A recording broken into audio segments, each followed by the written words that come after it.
Ja som to zhrnul do takých troch celkov. Jedna z tých vecí, čo im dnes chýba, a vidím, že chýba návyk dokončovania. A zase, ja ich za to neodsudzujem, pretože oni sú zvyknutí na rýchly dopamín. Sociálne siete, rýchle výsledky a tak ďalej, rýchly dopamín, hry a podobne, že to je rýchly dopamín. Chýba im trpezlivosť prejsť cez súdnu fázu projektu a dotiahnuť ho do úspešného konca. Lebo častokrát, a sami dobre viete, keď dostanete nejakú úlohu, nejaký projekt a pracujete na nejakom projekte, na začiatku to býva wow, pustím sa do toho a potom prichádza nejaká tá rutinná práca alebo nejaká tá náročná časť, kedy musím byť trpezlivý a podobne.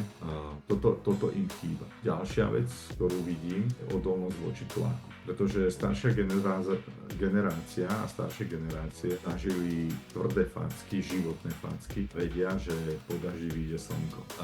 Mladí sa často pri tej prvej prekážke alebo kritike od klienta psychicky zrútia alebo odídu.